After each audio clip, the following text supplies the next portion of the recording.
And hello, everyone, and welcome to another LightShare podcast. Today we have special guests, Robert and Peggy from Gadget Bot.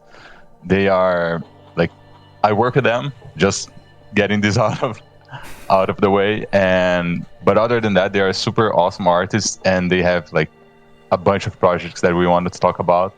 So I thought it would be very cool to invite them to talk a little bit about personal IPs and their development through the industry. So please, guys. Well, it's nice to have you here, guys. Thanks for coming by. Thanks. Yeah. Thanks for having us. Thank you guys so much for having us as well. I'm super excited to be on here. Andre, super proud of you. Podcast. We're proud of him too. Absolutely. Yeah. Should I just leave from this episode? Nah, dude. Yeah, if you guys want to give a brief intro. Sure.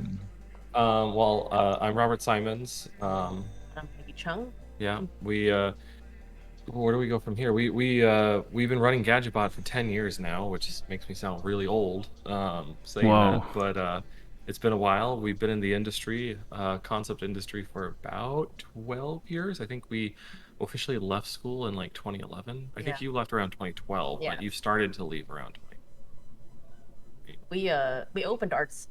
We opened Gadget Bot during Art Center, actually, at the very, very end of it. Sorry, count, because me and Robert were doing freelance a lot at the time. With Art Center, you get like there's like jobs can pop up, or a lot of peers or colleagues will have like jobs that pop up. And you're like, oh yeah, I could take that. Like either you take it during the summer or like a winter break.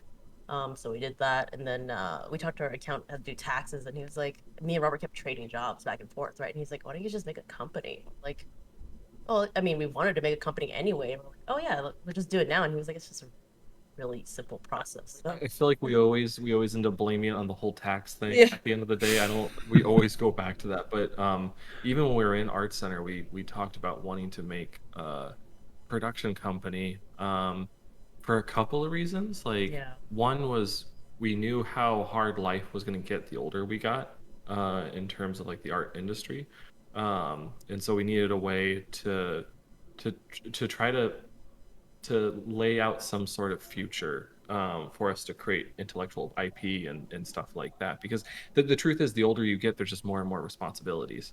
And we layered the ultimate responsibilities on ourselves by creating the company, which we've come to learn.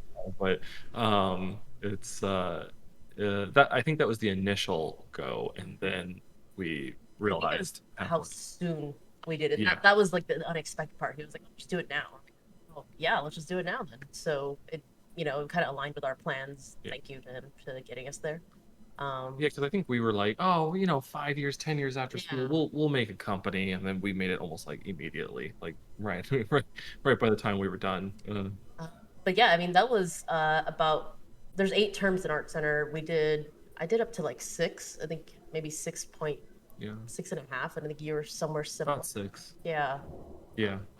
What happened was we both left. Like financial one is like expensive, and another was like there was jobs coming up, and there was a job that came up for me. It was really cryptic when I got the job, or they were talking to me on the phone about it, and they're like, oh, high profile director, and there's like robots involved, and it was this particular company that it was for, and I was like, wait. So I pieced it together. I was like, I think this is one project. Whatever the case, they brought me in, and then I saw the walls, and it's like, oh my god, it's Pacific Rim. So I got to work on that. So I was like, yeah, well, he's like the head of department at the time. It wasn't Scott Robertson. They switched over to Tim Flattery. And so I talked to him about it, and he was like, yeah, you should go for it. So I ended up leaving and just going straight for that job. So it never looked back from there. Yeah, and for myself, I was starting to get jobs around 2010, 2011. I was starting to build contacts into the industry, but I also kind of had a traumatizing thing happen. My father passed away at the beginning of 2011, towards the tail end of my schooling. I think it was term 6 at that point. Yeah. And I didn't necessarily know what to do with myself. Like I finished the term out because it was something my dad really wanted, but didn't necessarily finish it with great grades, and kind of crashed on that side. But I had opportunities that started to come up within the industry, and I took some time a few months to resettle myself, but I only had so much time before these opportunities started to leave. And so I had a movie called Ender's Game come up towards the end of 2011, and I just took it. I took it as fast as I could when it came up, and that was just a mixed bag of emotions that were going through me because, one, my dad had worked with me my entire life, obviously, ever since I was a kid, to push me in a direction that I could use my talent, and I'm extremely, extremely dyslexic, so I'm not going to be able to fit into a lot of different, categories within the workforce. And so he just had me double down on my art, and that was something I already loved doing already. And so to get into the industry and something that, me and him had always talked about ever since I was a kid, it was both amazing and emotional for me because, I had just lost him and I couldn't tell him that I finally made it into the thing that we had been talking about for all these years. So that's kind of the kickoff of where our lives started, and that's where the company kind of launched, and many, many, many more things came out of that too. I Throughout mean, the it years was very. It was like within like 4 months, right? of when he passed away. Yeah, it was like really. It was more than that, because it was the tail end of 2011. He passed away in March of 2011, so I think there was probably about a 6 to 7 month period Yeah, in between. yeah, it's still very raw. Yeah. So So- then, all that happened. I was working on Pacific Rim.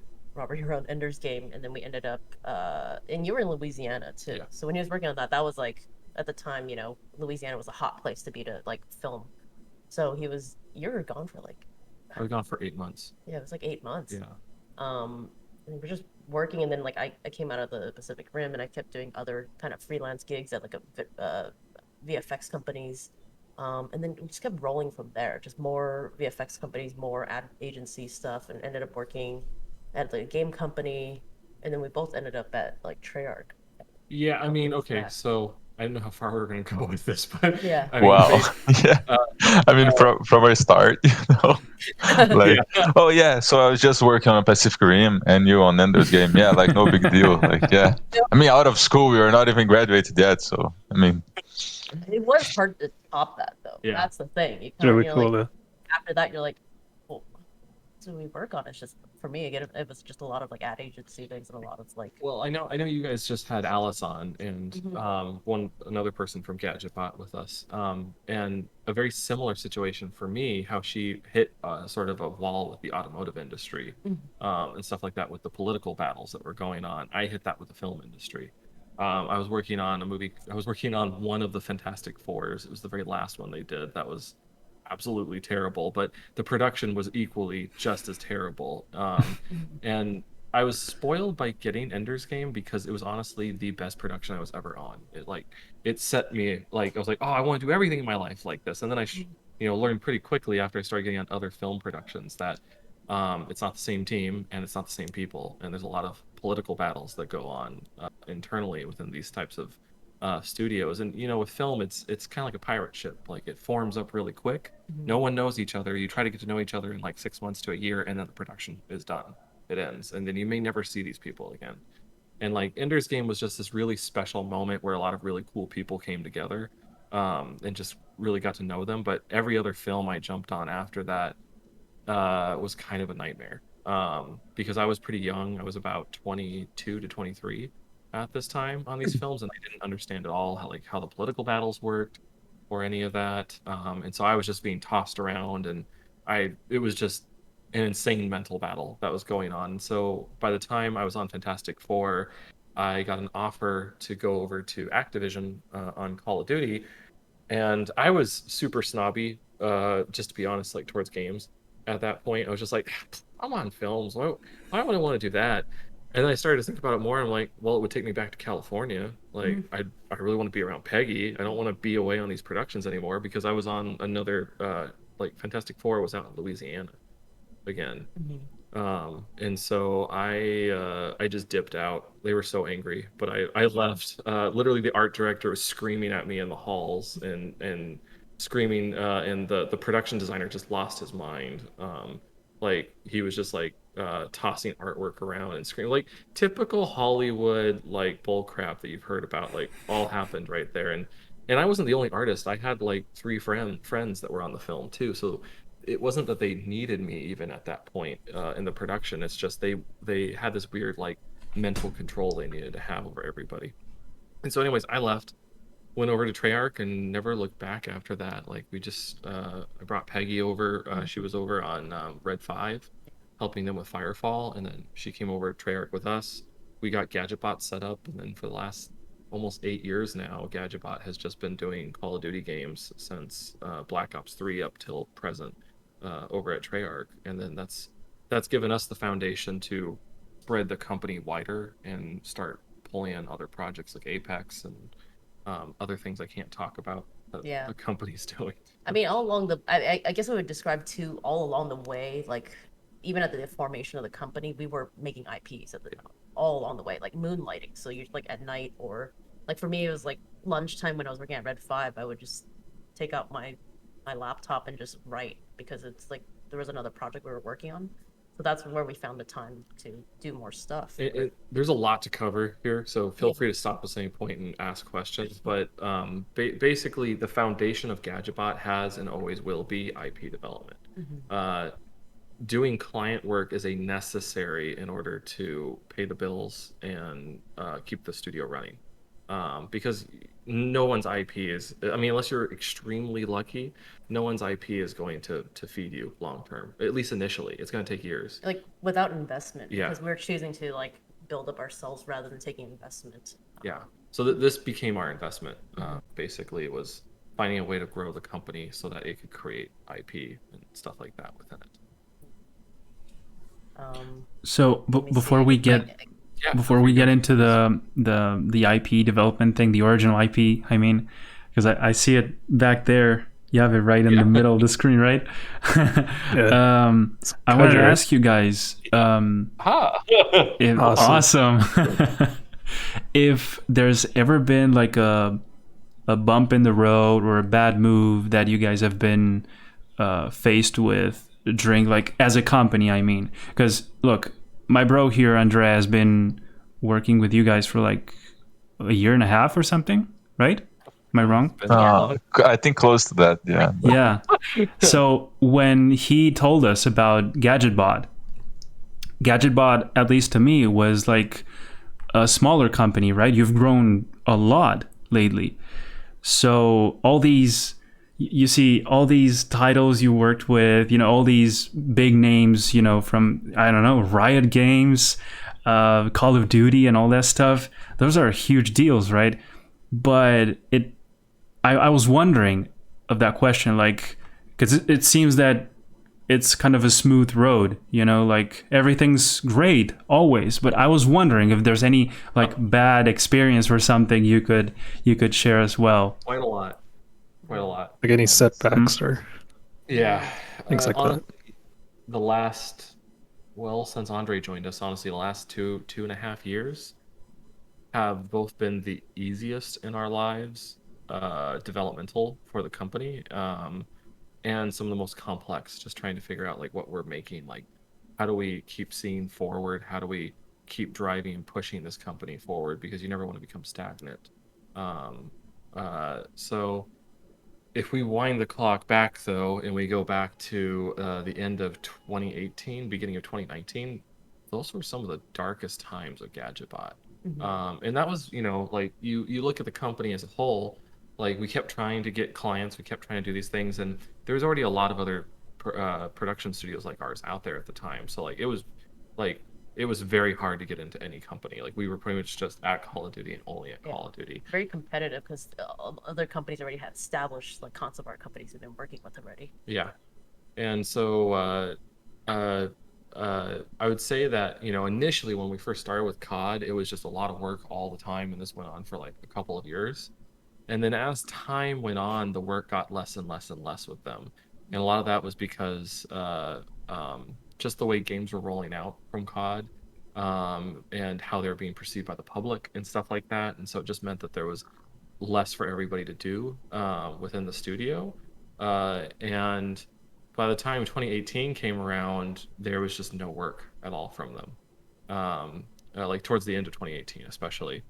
And we, mind you, this whole time we've been like poking concept studios and stuff like that. We got some little work here from Borderlands. We got some little work here from like other game studios sprinkled in, but wasn't a whole lot outside of that.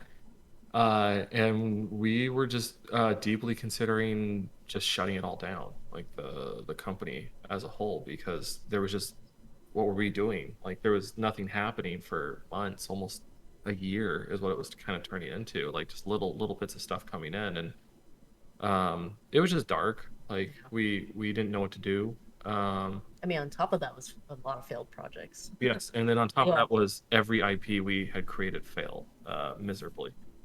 We created one called Momentum. That was our very first one. Uh, Still love that IP to this day, but either it was the way we were pitching it or it was just the way the project was being perceived. It just never picked up like with any. And we went to a lot of different production houses and had friends at like Fox or other studios that we tried pitching the thing to, and it was partly because we were a no name too, so there was just no way anybody wanted to move forward with this thing. Mm-hmm. But we did that. Then we created another project called Connection, and it just became too expensive for us to finish. We even flew a whole crew out to Oregon, which you're not from around here. But that's a state away from us, which is like I don't know if it's 1,000 miles, but it's pretty far. I think it is. Yeah, it is. And we flew everybody up there. We had them stay for a week. We filmed everything. The film looked good, but then we had issues with our team who didn't record audio correctly, so we lost almost There's all the always audio that complications. up there to record with, and we were filming with Red Dragons, like 2 of them. like Very. two Red Dragons. So, very cinematic. We were using anamorphic lenses. Like, it was not cheap. Like, we were pretty much dumping all of our personal savings plus some. Yeah, it was during Treyarch. It was during time Basically, any of the paycheck I had was like, chucking it in. Yeah. oh yeah, I need this. It's everything, and like we were writing like the script in the car while we're driving to work. Like Yeah. the traffic in LA is like an hour each way, 2 hours each way. So that's where we're like writing, and during lunch we would write and like talk to our producer and stuff on the phone and just to get it set up. Yeah. I mean, I don't mind tossing numbers around, but that was at least $100,000 just the filming and all that stuff and the team and everybody involved for months.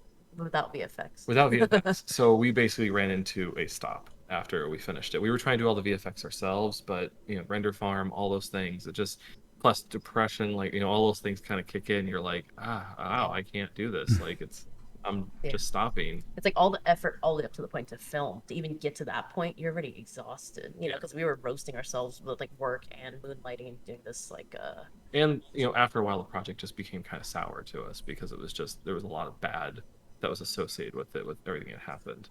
Such a big part of it is like when you get like when you get footage, you usually can watch and see the quality by the actors, the way they speak, and you just watch it all, right?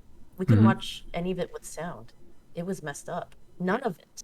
So we just fly everybody up, and the most important part of the sound and it was a nightmare. So we're just like, ooh, I had to get past that first. So how can you properly pick your shots? How can you properly see the acting when you can't hear it? So that was maybe one day we'll go back to it, but yeah. that is definitely on ice now at this point. And then that was like 2014 to 15. Then Burning Man happened in 2016. And I don't know, something about just going to Burning Man just kind of like reinvigorated us. We were just like, you know what, we can do this. We can do something. Like we can make this happen. Maybe we can pull together our contacts and make a project happen. And so we had connections to USC, we had connections to Art Center, to Noman, like all these different schools. And all these schools wanted to make like a VR game like style thing because it was really popular around that time period. And so we worked with all those schools to pull in the talent, and everybody basically got together to make this thing. And that was when Kaidro first came to life as a VR project. And so that happened in like late 2016 to 2017. We took it to VR LA. We got huge praises there for what we were doing. But still, no one wanted to invest in what we were doing as a company. And I didn't understand it back then. I get it now. It's because there was nothing profitable about our company. It was purely just like, let's make IP, yeah. It was fun to do, but but at that time at least, like we went to VRLA, we got this crazy opportunity to go to E3 on the main floor next to Nintendo, so we had like our VR game there too. Yeah, I mean, it's sponsored by Oculus. And we got sponsored by Alien. Oculus and Alienware and HTC. Yeah. So we got free headsets. Like everything just came to us. We've never had anything like this happen in our lives. And it taught us a lot about how to work with people and work with like advertisement and business culture and stuff like that too. But at the end of the day, we weren't properly prepared to make this thing. Like we were making it with a ton of students, pretty much. This whole project. I mean, they're really good though. They were extremely talented. Like even until this day, the game still works, and so it's a matter of like yes, boosting it up. At this, the problem we ran into at the end of the day, which is around 2018, was optimization with the game. So that is still the current issue we have with it. But the reason why we didn't continue doing that right away is we needed to take a step back, and this is where like the importance of the story comes. Is all these things led up to 2018, and that's why we were like ready to let go of the company because jobs weren't coming through. We had done all these IP developments, nothing was successful, nothing really happened, and then we got an opportunity with Treyarch to work on cinematics with them, and this is like right at the time where we thought we were just gonna kind of shut down the company. And so Peggy and I were like, look, we don't have anything, so let's take this for sure, and the two of us will do it. So we started doing all this art into for like a month and a half or something like that. It was like 30 some illustrations in like a month and a half to make a cinematic for them, and they had people on their end that were doing all the final compositing stuff like that. But for one, we realized, hold on, we need more help. It's almost impossible to do this with just two people because we're almost fried. And so we learned at that point like how to pitch ourselves and how to get more capital and funding from them in order to build the proper team to do what we needed to do to make those cinematics for them, which I think we went on to make 3 more or something like that in like a period of 5 months. Something like that. Like 80 or 90 illustrations. It was about 90 illustrations across all those, you know. Yeah, it was very brutal. Whoa. Yeah. And so that though is what kind of launched us into the next phase of our lives, because it taught us how to talk to people in a way that we never learned how to do. So that was how we talked to like EA and got Apex, and same thing with Riot and just so on and so forth, and how we've learned to this day to talk to companies and continue to grow things on our side. And that's where we've learned how to now be more business people than just artists alone, because we've learned how to control the financial side of things, working with all these different studios in order to develop the IP internally within the company. But we took a step back in terms of how we develop IP, and we went all the way back to our core basis, which is 2D concept. And that's where, you know, the Kaidro book comes from, with all as many illustrations and pages on the inside. And to be honest, it's our first very successful thing. We have about 500 pre-orders now at this point for the book, which is a lot for something that has never sold before. And a lot of that was because we kind of learned throughout all these years of what the industry is changing into.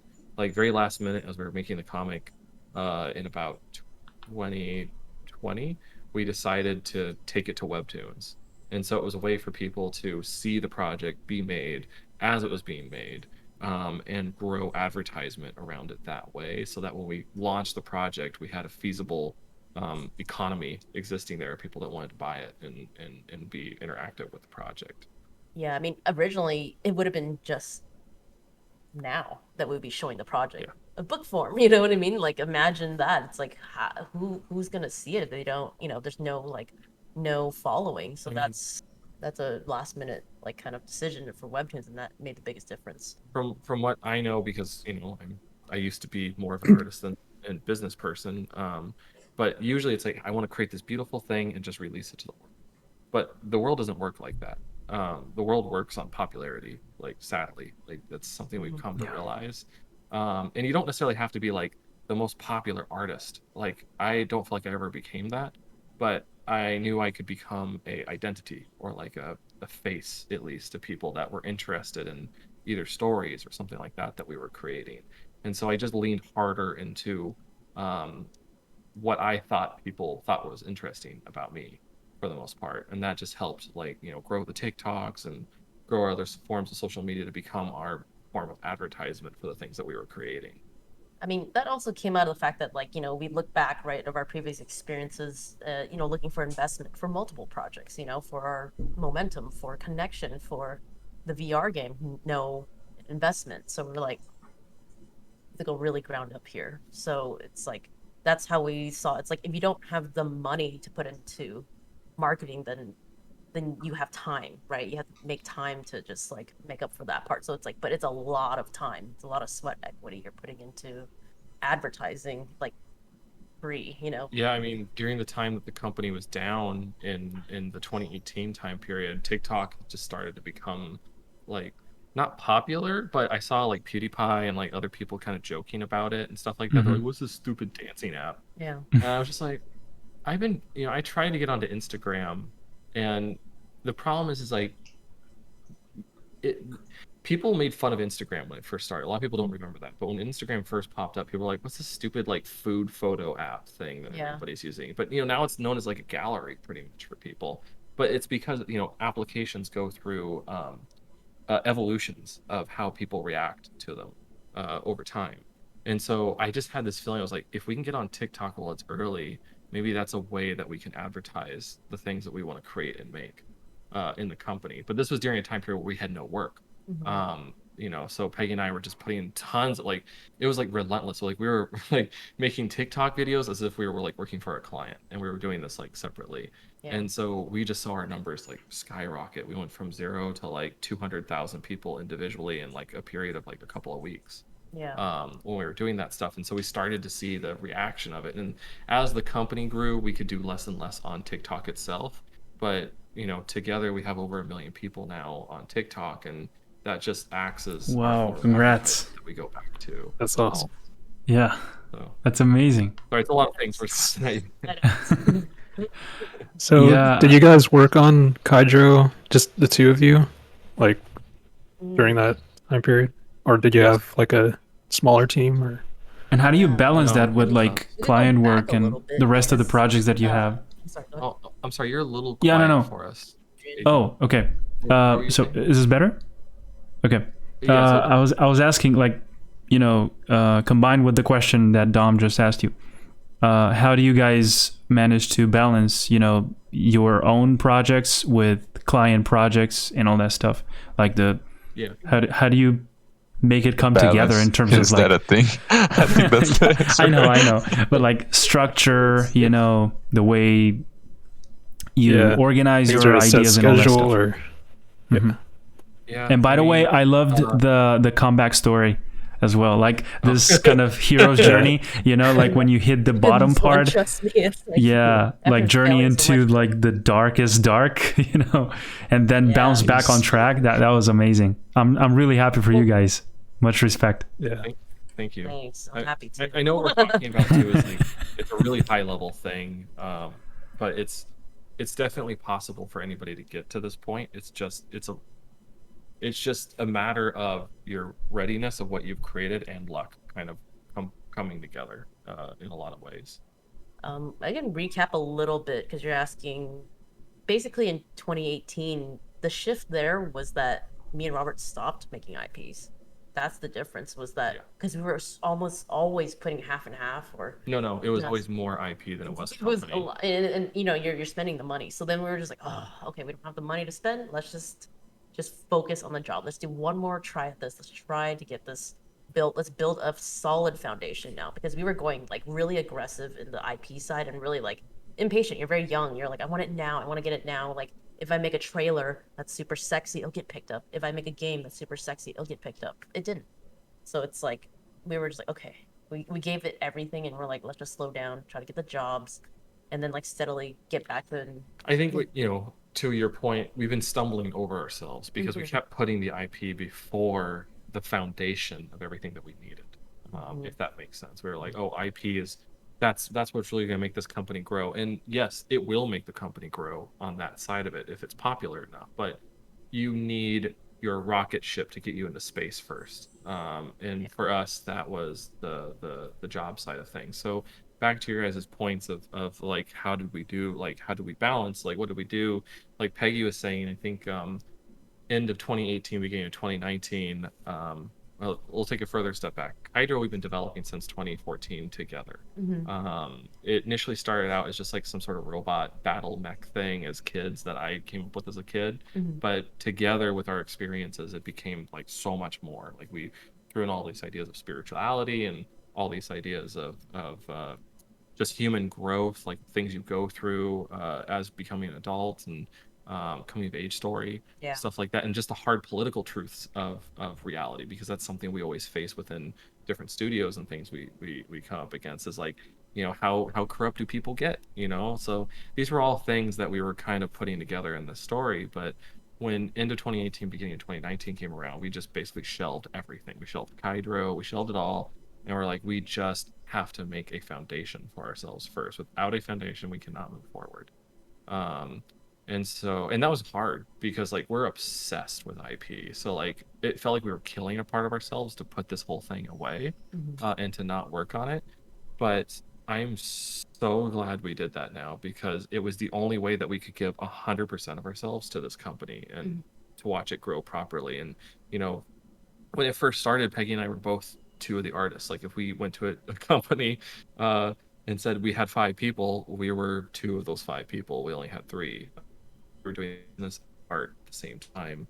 And as more and more clientele came on, we kind of shifted slowly from being the artists to producers within the company, like managing, talking to the clients and getting them the art and uploading it to Shotgun or whatever different applications we were using. We would keep bringing artists on. We would train them too. We'd work with them individually and show them certain skill sets and things like that that we learned that were important. And sometimes you lose people too, and you just have to realize you have to keep going and keep teaching people and keep bringing them on. Like that was the biggest thing we learned, is we can't count on any one person, because we're all individuals here. We all want to go do our own thing eventually, and we totally understand it because that's what we did too. So we just realized we had to keep growing these people. And only once the company got to like a certain level, which I think was probably about maybe 15 people or so like that, it started to become a little bit easier. We didn't have a producer on yet. It was still just Peggy and I doing everything. This is probably like the middle of 2020.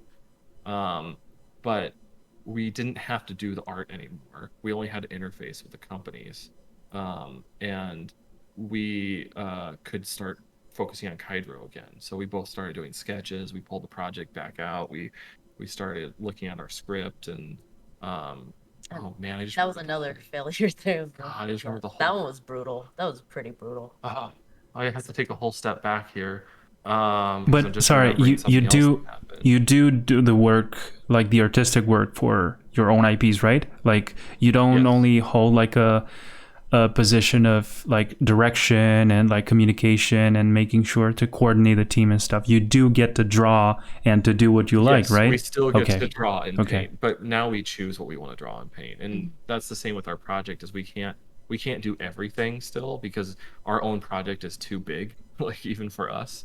No, but I find it fascinating, you know, I find it kind of difficult to get to communicate exactly what you have in mind for others to execute it somehow, you know. That's why I was asking. Well, yeah, definitely. Like Comic 1, which is, you know, this one here, is like outside of the team that worked on it, it's like 90% Peggy in terms of like the designs, like the story, like the I mean, I even did some of the background illustrations in these. I didn't touch characters because I'm not very good at drawing faces.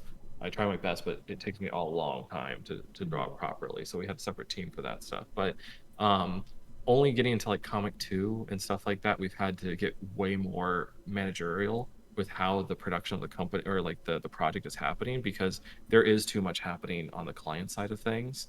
And so it's a give and take. Like we had to dive back hard into the company this year too at a certain point, because it felt like things were kind of falling apart at one point, and that was to no one's fault. It's just the leaders were, Peggy and I were focusing on other things, and we realized, oh crap, we need to come back and focus on this company again, and make sure it's running smoothly.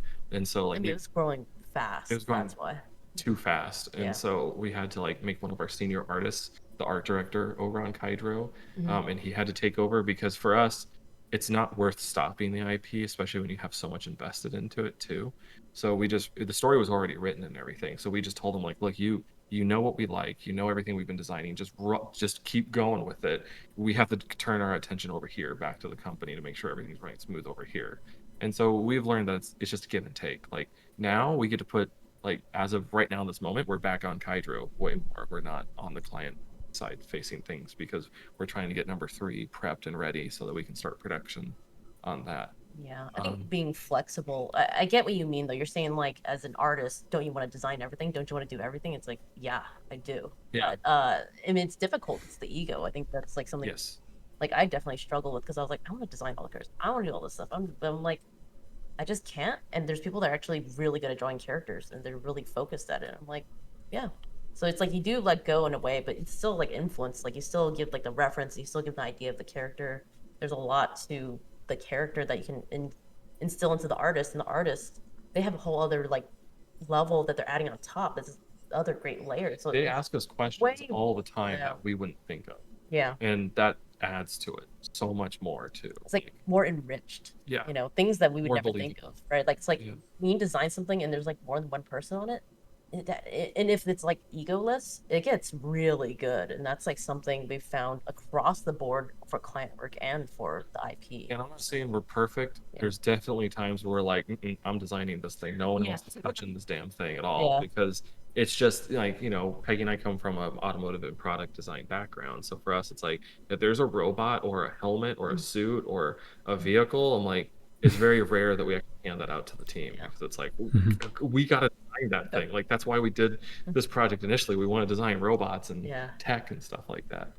But we had Andre on to do the Phoenix, Yep, one of our helped us main with the vehicles, Phoenix. because like Yeah, he fit that look. And we're like, dude, yeah, like run with it. hearing this right now just made me way more happy to have my name on that shit. There's like, ooh. I was judged hard on that. No, but we saw it in your work though. You know what I mean? Because like a lot of our job, which is funny because it comes out over time, which is like you kind of see the strengths in each artist, and you're like, oh yeah, of course, Andre can do hard surface. Let's have him jump on that. And with another artist is like very good at like sometimes they're like better at designing female characters than male, and you put them on those characters, and it comes out amazing. So it's just like he's You're a dog in the bottom of the video down there. I see the little guy. So I know you guys have a ton of questions for us on that too, but there's one thing I forgot to mention. That's why we kind of paused in the middle of all the stuff we were talking about. We Mhm. actually almost lost Kaidro at the beginning of 2020. Oh, There was and that's why like we needed to take a step back to kind of bring that one up. So at the end of 2019, we were starting to develop a bit of Kaidro again. So, and we had some of our team that were focusing on it, but we were only making pitch decks to pitch it as an animation series.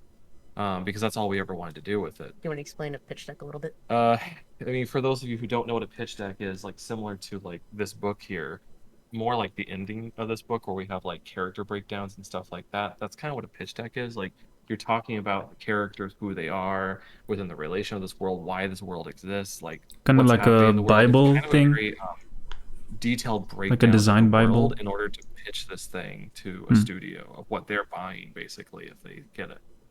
So we got a production studio interested in the project. But I think from the get-go we knew it wasn't right with them, like the way the relationship was going, but we just had dreams of grandeur that it was going to work out. Like we kept pushing with it. We should have listened to ourselves, but we didn't. So we kept going with them. Never signed anything other than like an NDA or anything like that. But when things finally started to get real, and there was another company, a bank, that was actually going to dump like $400,000 into them for us to make Kaidro as a pilot, we started to get kind of concerned because $400,000 sounds like a lot, but when you start adding on like 40 people or something like that to a team, like you'll burn through $40,000 in like 6 months or less, like very fast. So we realized that we needed more money. Like even if we were doing it like at a skim budget, we needed about $700,000 to $800,000 to make that short, or like the pilot of the film. And we still kept rolling with it. And it finally got to a point where at the very end, when the deal was actually going to go through, the production company we were dealing with pulled out everything from Peggy and I. They were like, okay, so you guys aren't going to be showrunners. You guys aren't going to be executive producers. We're going to keep you on as creatives, though, so you'll have creative title on the project, so you'll get say so on how things develop and stuff like that. But they don't have to take your advice though, as a creator. So the thing is, Okay. never go with anybody if they say they're going to give That's you scary. creative, because it's kind of like shut up and sit on the side, like pretty much is what they're telling you. Like That's they my have your biggest IP, fear. they're gonna run with it. Huh? That's my biggest fear about Yeah. something that I you mean, put like, so our much passion on, to have someone else to Yeah. come and tell you, just sit aside and let us take it Yeah. from here. It's much less. It's people that aren't specialized in anything else, and you're like, what are you doing? Yeah. They just can talk. But it's like similar to R.R. Martin. Like he has no control how the ending came out for Game of Thrones. Yeah, like those showrunners just did their own thing. That's why it turned out so weird at the end. Yeah. Like it had this like through line throughout the entire show, and then suddenly it's like, wait, why is Jon Snow killing the dragon and also like fighting, his wife and all these people? Like, none of that was in the stories, at least the way R.R. Martin was. Anyways, what we realized then that we need to run. Like we can't be with these guys anymore. Like we've sunk in. We've had so many fights over this project. We can't let them take it, because we have a lot of other projects that are just we could easily sell, but Kaidro is not that project. For us at least, because there's too much meaning behind it. And so we told them, because there was nothing officially signed either, so we just told them like, hey guys, like we're done at this point. Like we don't want you to have Kaidro. We're gonna go do our own thing with it. Thank you very much. And that was very interesting, because for them it's like, well, you didn't sign anything, but we had a lot of emails about this. So they pretty much said, we own your property to a certain degree, so you either pay us or we're running with your property and doing what we're going to do with it. Yeah, they can basically sue you, and they're just like, "Oh, we had development time." Yeah. Like, okay. And so we were like, Sounds fine, how much bad. is it? Like, we don't, at this point, we're like, we don't want to get into a legal battle about this stuff, because we've gone through that before too. That's another story. So we were just like, what do you want? I don't care anymore. Like, just, we'll pay it. And like, they wrote up this crazy thing about like, well, this is the time we put into your project. We're going to be really nice They though. counted it from the first meeting, Yeah. bro.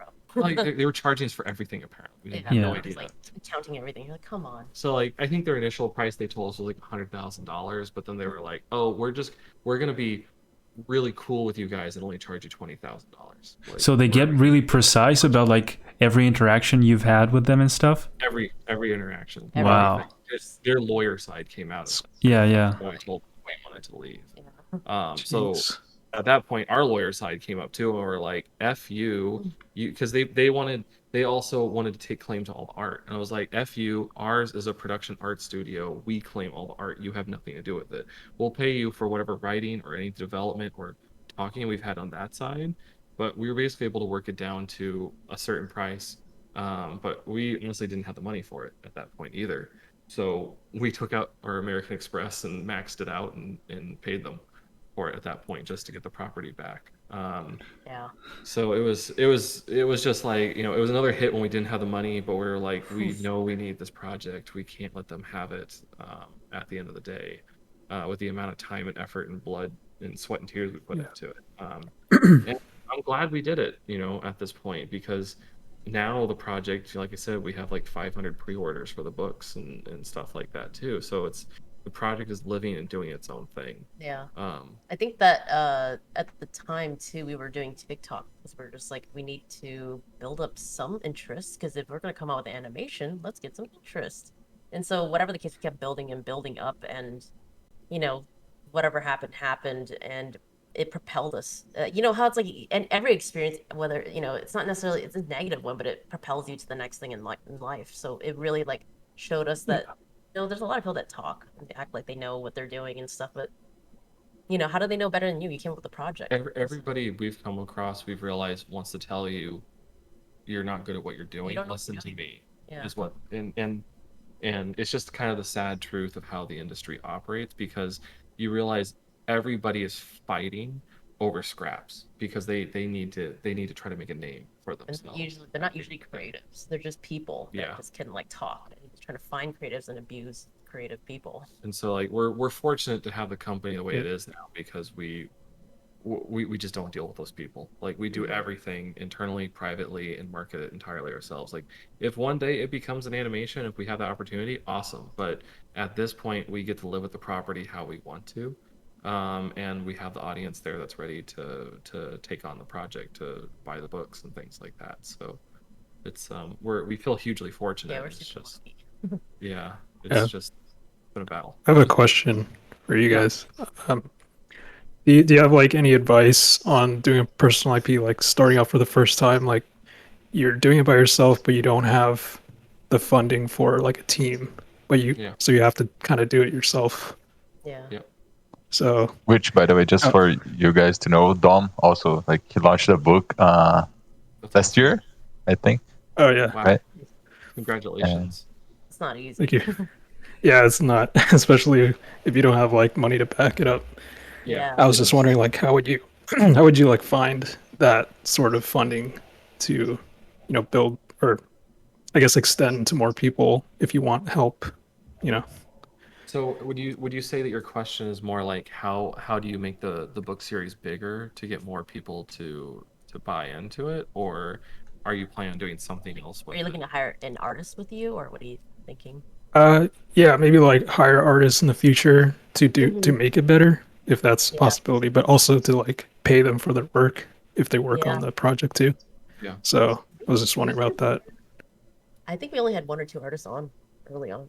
It's Yeah. like one of our two, like, we only hired one or two people at a time. So it wasn't like massive Yeah. either. I mean, if you take this Yeah. back really far, Mhm. back to when we were on Treyarch and we were doing the VR thing, we did have a few like students that were purely interns. Mhm. Um, but there were also people that went from interns to contractors with us. And so I was just paying them out of my salary. Like whatever I Yeah. was making from Treyarch, I was pretty much just paying directly to these people and just saving a little bit in order to pay for bills Mhm. and stuff like that. But I wasn't saving money. Oh my I god. was Yeah, our I 20s. was We just yeah, blew it all on IP. I was just dumping money into other people to help work on these projects, Yeah. stuff like that. And that's like if you're running into exhaustion, and you have a small opportunity to make a little bit of money that you can give to other people to help you on your thing, then that's purely just your own decision at that point. If you want to do that. Gotcha.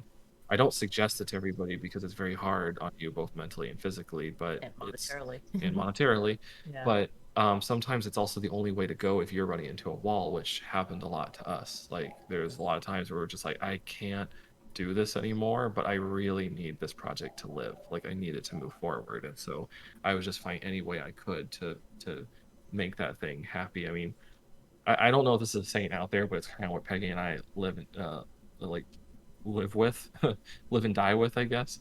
But you only, oh, sorry, here was the dogs. Okay, I think we're okay. It's okay. Okay. You only, and this is a very harsh word, but you only fail once you give up. At the end of the day, like this goes for any company because like Rhythm and Hues, they shut down. That's what a lot of people think. They're actually still around. They're still out there. They're just really small now. They're really small, but they still have servers. They still do renders. They still do compositing, stuff like that. So they didn't give up, even though that the company pretty much had to file bankruptcy and shut down for a while. Mhm. And that's the same with any company. Usually, when a company shuts down, it's because they gave up at the end of the day. And obviously, there's financial issues and things like that. And investors. So. Yeah, and investors. But what I'm trying to say is, I feel like there's always a way around a solution. You just have to really try to expand your mind as much as possible and figure out like how do you fix this thing to keep it going. And that can take a long time. Like it's like to try to find that solution doesn't necessarily mean it's going to happen in like a week or 6 months. Like it could take 2 or 3 years, which is what happened for us on that side. Like we just kept trying to figure out how we could change things and do things differently, and we started to try different theories, and those theories actually started to work. We got a reaction from them, so we did more of those things.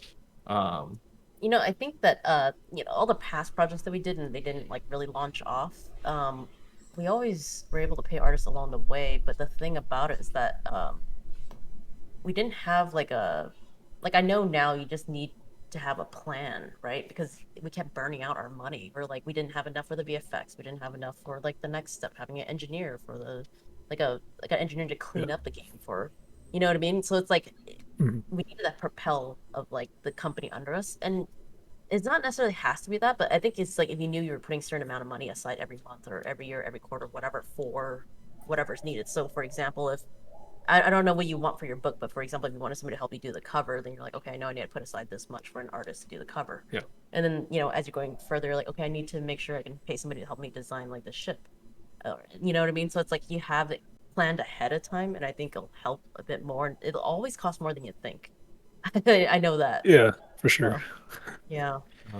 No, I'm sorry, go for it. Does that answer your question? Yeah. It- Yeah, for future use, I could.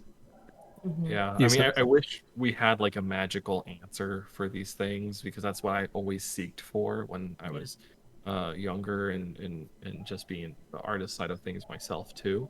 But really, all of it is just it's just gritty work, like gritty, Yeah. getting in there, either doing it yourself or if you're fortunate enough and you have a little bit of capital behind you, hiring one or two artists to help you get the thing done. Yeah. Um, Because it's the trade-off of time and money. Like you don't have the money to pay, then you have to put in your time. If you don't have as much time and you have the money, then you can bring on the people. So and it's like, that's what we're trying to say here too. Yeah. Like we're throwing money around here, like whoa, but really, it's anybody can do anything. It's just the matter of time that you want to put in. Yeah. With money, usually Yeah. means less time has to go into something. Without money, it means more time has to go into something. It doesn't mean that the project has to stop. It just Yeah. means how you go about making the thing happen and bring it to life. Right. Yeah. Yeah, I kind of wanted to like give it flip from the business side of things because we've been although we talked about like the IP development, it's more on the business side. But I wanted to know a little bit more about the story and where it came from. You mentioned something about like robo fighting when you were a child, but like, how does that go from something more spiritual as well as you have on Kaidro? And I mean, similar to what Adrian is also developing his own IP, right? And it doesn't look like a single product or something like that. It's more like this universe that you Yeah. guys are creating. And it seems a little overwhelming looking from afar, like, whoa, thought of like so much stuff. The same way that I look at his stuff, like it thinks about things that I particularly would never think about, especially when you are designing like a single ship or something like that. Yeah. So It's like the thing is like as a kid, I always wanted to do storytelling. To me, I thought that a concept artist designed that did that. I was like, oh, you go into like a project and the concept artist comes up with all this stuff, these things, and I was like, oh wait, no, it's not. It's somebody else came with a story, and the concept artist comes in and draws those things. And of course, concept artists can influence the story. It can definitely, and they do.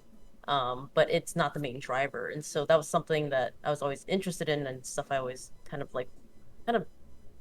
played with on the side. Because for me, when I designed stuff for concept art when I first started, I was like, oh, I gotta make this kind of cohesive. If I'm gonna do multiple pieces, or I'm gonna design this one thing, it needs like multiple. It needs like a world to it. And so that's how I kind of thought. So my brain was already in that place, and I think you had a similar.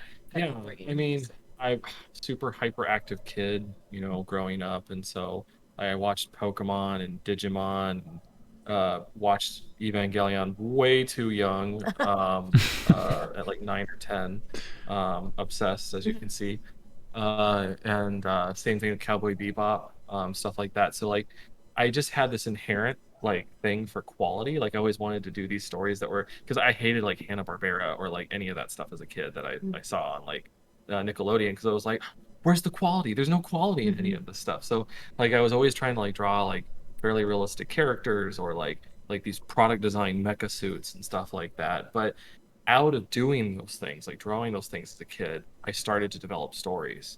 Like we have a character named Falar in Kaidro, and that came from when I was 9, and I was just like, well, what happens if you put fire and laser together? Falar. Ooh, that's a cool name. That's all the name was initially.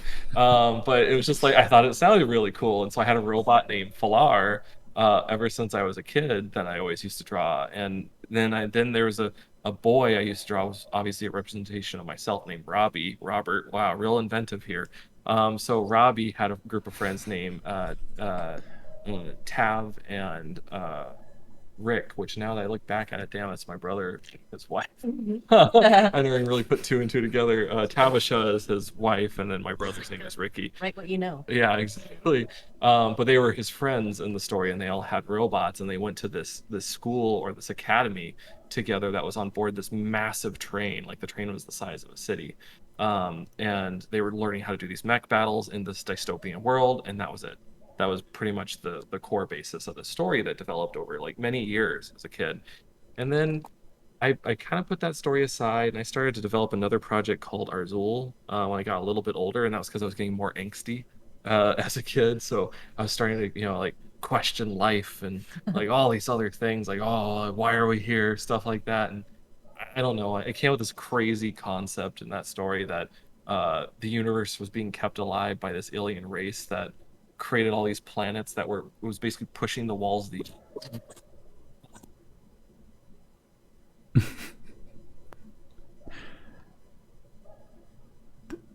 It's still muted. I still muted, guys. Guys, that It's still the muted. mic's still muted. Can you hear me now? Yeah. yeah. Okay. Sorry to anybody who's okay. watching this. Sorry. um Guys, so anyways, Peggy and I always had lots of little stories, like things like that. But I wouldn't say like any of them were like successful all the way, because I tried making comics of all these stories, and then Peggy tried making comics when she was a kid, but neither of us ever really finished anything. But then, we got down that crazy rabbit hole of trying to make shorts and stuff like that. But really, it was after my dad passed away. And Peggy's father, if you don't mind me saying, Yeah. passed away when she was pretty young. She was 14. So we both had like these traumas that we kind of stepped away with parents, passing away pretty young.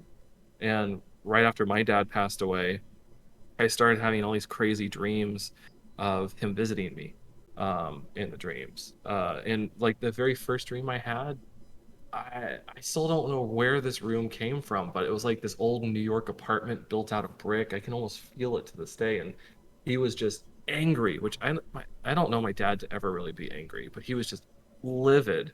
And he had a punching bag in there, and he just couldn't stop punching it. And I was like, Dad, I'm like, you're alive? Like, I kept trying to talk to him, but he couldn't hear me. He just kept punching this thing over and over again.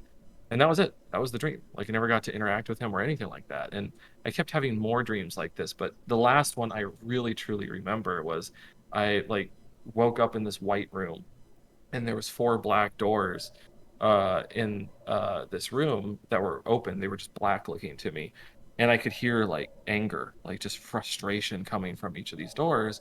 And as I got close to one of them, this black smoke like billowed out of the room and sniped into another room. Similar to like the show Lost, which I don't know if that's where it's coming from, but that's what I saw. It was like this black evil smoke. And I tried reaching to it, and when I did, it stopped, and it became a memory of like maybe a photo that I saw when I was younger. But it wasn't me. It was like my brothers, my sister, and my dad, my mom all together, like in that second. And then it would burst apart the smoke and go back into another room. And finally, I don't know. I in the dream I grabbed the smoke and I slammed it against the wall somehow, and it became a physical person, became my dad in the dream, and he was just crying in the dream, and all I felt was like this sense of like longing, like because he died really soon, like he died at 65 from a massive heart attack, so it just happened all at once for the entire family, um, and I just felt like he almost like in the dream it felt like he didn't know he was dead, like he and I just had to tell him like, hey, like don't worry about it, I'm fine, because like I mentioned, like because of my dyslexia and stuff, we had a really close relationship when I was a kid, and so for him to go and not be able to see any of the things that have happened from the things we've talked about, I think it was traumatizing for me too, and it just came up in this dream. But after I told him these things, I told him like, don't worry about me, don't worry about the family, like we're all going to be okay without you. Never had a dream about him again. Went away. I felt him happy almost at the end of that dream.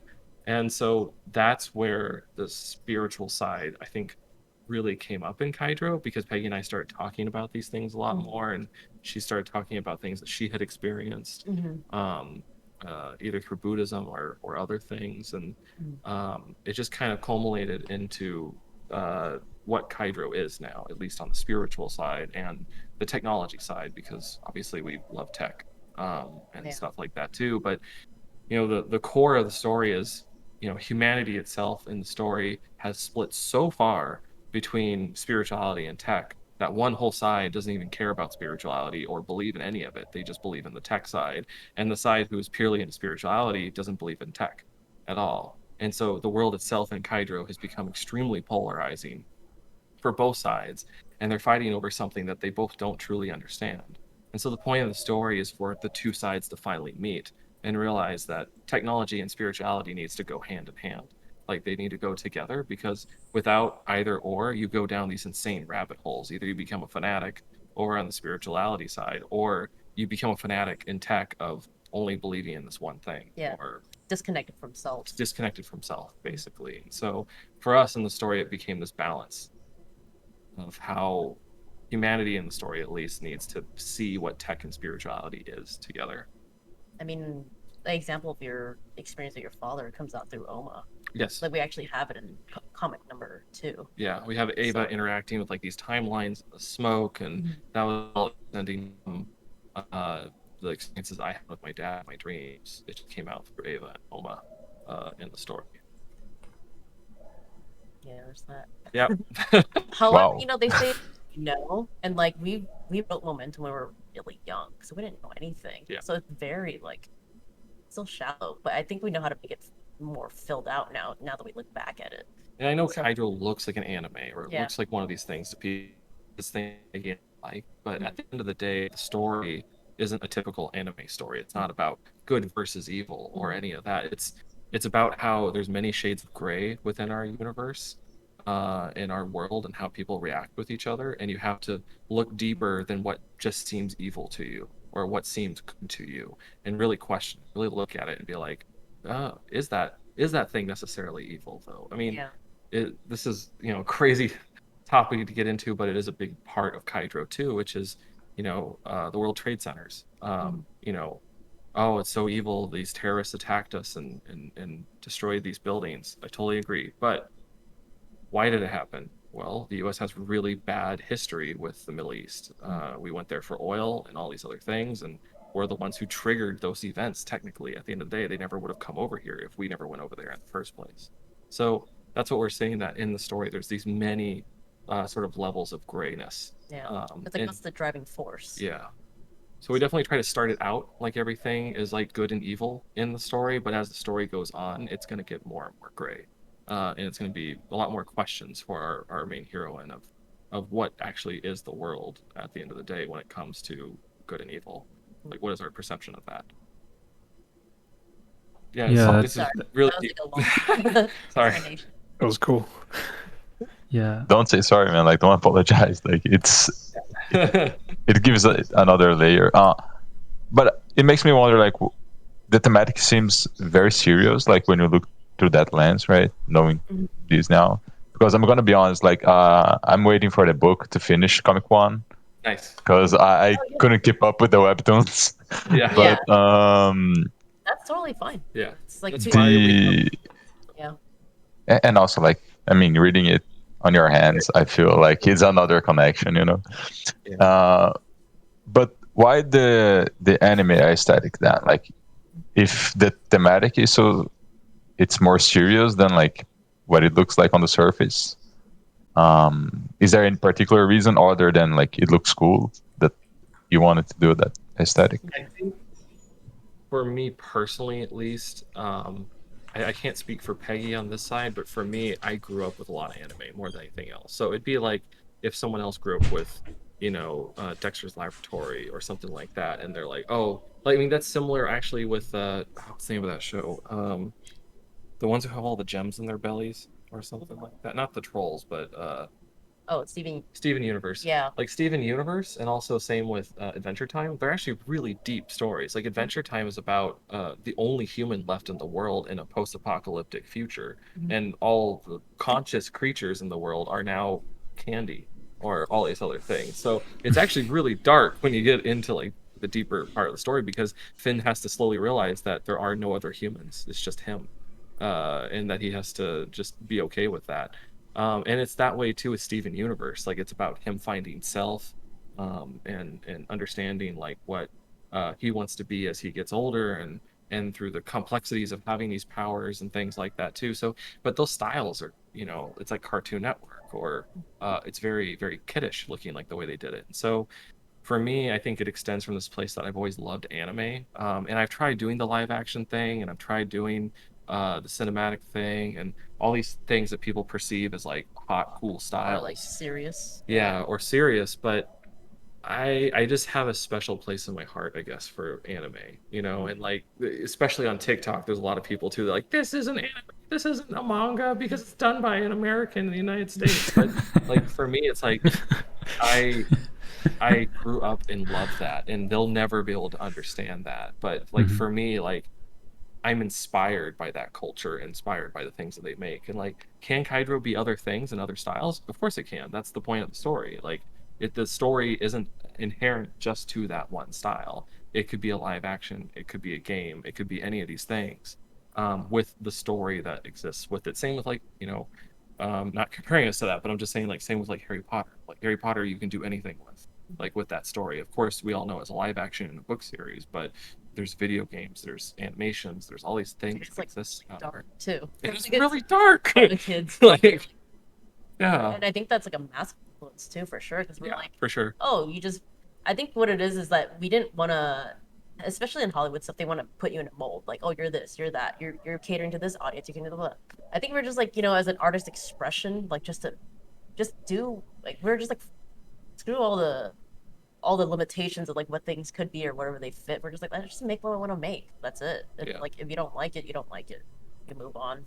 So I think that's the freedom that we're giving ourselves because we're our own investors. We're like, let's just make what we make. So we're not picking the style because we think it's going to get us more attention. Yeah. We're picking the style because we truly love it at the end of the day. I think we are at a golden age right now where anime though is getting more popular at a larger level, especially across all these streaming networks and stuff like that. I don't know if that'll necessarily mean Kaidro gets picked up in the future for anything, but with that, it's allowed for more people to connect to the property, because I've grown up with, family members and other people that have done the same thing, but at a different time period Yeah. of our world, and people weren't ready for it yet. Like Yeah. especially early 2000s, you didn't have, like, you only had fan culture around cons that were interested in like Japanese animation, Japanese anime.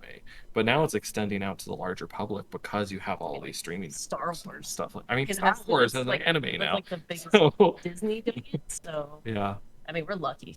Nexus point that we're getting into, but again, like I think that the difference is now is that we're not desperate. We were desperate when we came to making the animation, and that's where we stumbled really hard. That was a huge mistake, but we learned from it. So now we know, like, we're going forward, we're making this thing, and we should make it and not feel like we have to, like, oh, somebody needs to pick it up, somebody needs to invest. It's not like that anymore. But that takes years. That's like having to grow up a bit. Better put it in a simple way. So how did you guys figure out like what place to start the story from, or like all this giant world that you created, right? All this universe. Like, how do you come to the point where you say, okay, this is going to be the first chapter? Like, or maybe you started from there and build outwards. I don't know. I'm just asking because I'm having a hard time deciding.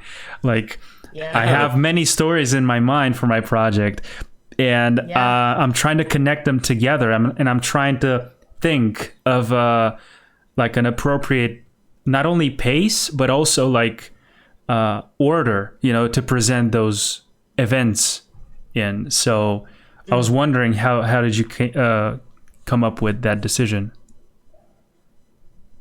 I have one for that, but do you want to go at all? Or... I'm very dyslexic, so the way I laid Kaidro out universe-wise, because it took, at this point when we got to it, probably around 2014, it wasn't just like little kid stories I had sitting around or anything like that anymore. It was now Peggy and I talking about this. It was always like 3 characters. Yeah, it was always 3. We knew we always wanted the 3 character dynamic though, because we love that about Harry Potter, and we love that about many stories growing up as a kid. But what we Nice. did is we laid the entire project out from beginning to end, like worldwide wise. And I don't have it here to show with you guys right now. I know I have them later around here somewhere. But basically, I have these massive banners that I can pull out and show you. And in the banners is a history list of everybody in the universe. Like oh, the world started with Gaia. I went back that far. Like at least their world that they live on in the story. And then we jump to, okay, with Gaia, like where's all these critical moments that started? Oh, it all happened around these two families in the story, like the Black Flint family and another family that we had in the story. And they were fighting over power and resources and things like that. And then all these other events like come out of that, like a war, the people that are within those wars and stuff like that within the world building. And then Ava came out of that, our main character. But she's like 5 or 6 rows away from the initial like core bit of story that kicked out. And so for us, it's like, okay, we know that we want to follow Ava in the story because she's the one that everything kind of revolves around. So after getting that entire list, we looked at everything and we found that there was this point in the story where she grew up on a contractor ship that we always had in there. And we realized, like, well, to get people's attention, it's probably good to start out with like a Titanic like story for Mhm. us at least. It's like And the hook. it's the Yeah. hook. Like you're not going to learn much about the characters fully in this story. You're not going to learn a lot about the powers at B. You're not going to learn a lot about even all the world information or anything like that. But it'll be enough just to give you a splash of taste of what the world is going to be and what you're going to be getting into over time. And so we saw that as the perfect point of like, oh, this is where Ava finally gets the magical item that gives her power. But she loses her grandmother like in that instance too, and so that's her driving force that gets her to keep going forward in the story. And also all these people die on the ship too. Like it's her trying to escape this vessel and get away from this horrible wreckage that she's only known her entire life. And so that was why we came down to that one moment, that one point, because it was the most impactful for the audience and story wise to pull them into the story. Because after you get beyond that stuff, you're going to get into what every story does, which is we have to reveal the world to you, we have to reveal the lore, we have to reveal what's really going on in this world. And that's just going to take time. But this catalyst of these events that happened at the beginning of the first book give us that motion, that momentum to move forward and spread out into all those different story arcs and lines that we had planned from the beginning. It like it seems really like concise right now, but it was like a massive like notes. Me and Robert Yeah. took notes and notes on everything. It's like on your phone, on paper, on like all these different docs. We're like, okay, it's Initially, crazy, it's chaotic. initially we were going to start Ava Mhm. from the Union, Yeah. the Union of Arms, which is where story 2 takes place from. So she was already going to be enrolled in the Mech Academy and doing all these things, but we're like, it just doesn't feel right because we were going to set up purely as mystery. We're like, oh, what's these weird dreams she's having? Like, who's her mother? Like all these things. But then we just realized we're like, it's not that interesting for the audience. Like, we love tech. Mhm. We love like the School. the school and the Mac Academy and stuff like that. But the audience might not like it. So for us, we just needed to start from a much simpler place, which is purely for us. It was purely action. It was purely like and similar with like Attack on Titan. If you watch any of those shows too, it's like if you ever watch the opening of Attack on Titan, the main character's mother gets eaten by a Titan in the first like 10 minutes, and it's horrible. And she's like telling him to run and all these things. But when you watch that, you're like, okay, damn, I'm hooked now. Like, I need to keep watching this. And most of the shows we watch usually start that way. There's usually this crazy hook at the beginning of either a disaster Yeah. or a massive even outside of disaster, it's a massive life event for the main character, which is what gives them the action to move forward in those events throughout the rest of the story. And so, like us, it came out in the fact that her world was being destroyed and that her grandmother is dying and all these other things. But that was her catalyst to launch her into the next segment of her life in the story. I think for us choosing that point for her to go from like not in school and in school, that event in between of the Leviathan going down the vehicle that she's in, her home pretty much. I think it's like a part of it is that it's actually art center experience, not like the destroyed vehicle, but it's the fact that like um you're going from like your previous life, right, before school, and then you go into school and you grow so much, and you come out of school, right? So there's just like that was like a really impactful part of our lives, and so that's an interesting part to tell. Like, yeah, what's it like if she's like not in school, goes to school? What's that experience like? It's like to me, it's like so fun because make to me it's like the lifelong friends we made there Yeah. in school, and it's like the people we meet, like everything, whole life is affected by that one school, um, and that experience, and so that's where we found right what it's like the most close. I think at least for one of many stories, it's probably one of the most close ones we can like relate to, because again, in the past, we wrote one like Momentum about a dad and a daughter. It's like we didn't understand that at like 20, like 21. It's like no, you don't know anything like about that stuff.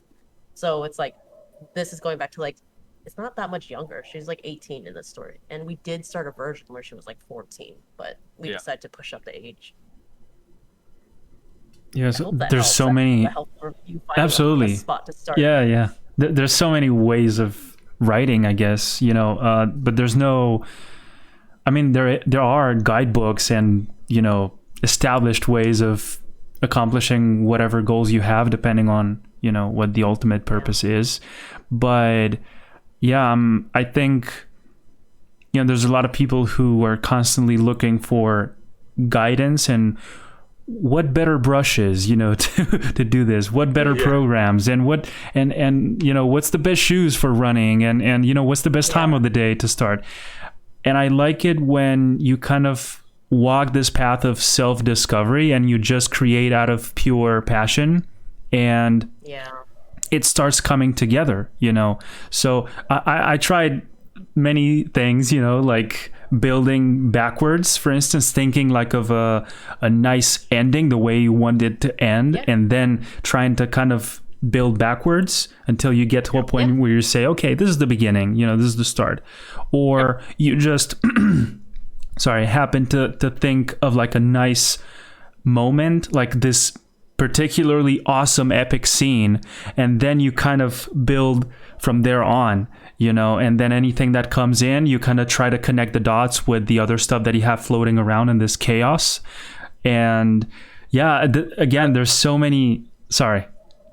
No, chaos is the proper term for it all, though. Like any sort of story or world building is just controlled chaos. Like you are just barfing out all these ideas, because to your point, like we know the ending of Kaidro. We ain't gonna tell any of you, but we know how the story ends. Obviously, at the end of the day. We know where the world's headed. Please, no spoilers. No spoilers. But that's what you have to do, though, like in order to create a story, is that you need to know where your world is at, and you need to have a rough idea of how it's all coming to a conclusion at the end of the day. But you can't. What we used to try to do is map out everything. Especially I get really OCD, so I'm like, I keep focusing on all these little tiny things all the time, little details that really don't matter at the end of the day, because you just have to start writing. And that's what we've come to learn is like, we went to art school for automotive and transportation, but we're storytellers. We like storytelling, but we didn't know proper storytelling. So what did we do after college? Well, we started taking writing classes, and we started doing studying films and TV series. Yeah. So like the what I explained to you, like that kickoff, that initial bite of Kaidro, of how it's not that different from most stories. Like you have to have your inciting incident at the beginning in order to give your character the drive they need in order to move forward. You put obstacles along the way. And of course, you do your best to try to change it and modify it and make it different so it doesn't come off like every other story. But the problem is that with the way humans have evolved, the way our brains work and the way we function, is that we are used to things that we understand already. And so, and that's just a psychological thing. Like you can look at that, like we tend to look for something we already know. Yeah, right? Exactly. Like we connect things together automatically, or like our brain's always doing it all the time. So you have to start out with this illusion that oh, I'm giving you something different that you've never seen before. But in reality, the story is following a lot of tropes that are already out there by most stories. It still sounds familiar. We change them and play with them and do them in different ways than another story has done them. And it's not anything new or magical that I'm telling you here. It's just the way our story is built and the way we have constructed it. There'll be surprises that you're not expecting at all with the way the story is going currently that are going to come up. But we are still following that base structure of how storytelling is told. I think it's kind of like the closest way I could imagine it is kind of like perspective. You don't make up new perspective. Perspective is perspective. You know, it's like 2 points, 3 points, you know, whatever. So it's like kind of like the basis, and you can design whatever you want within that perspective grid.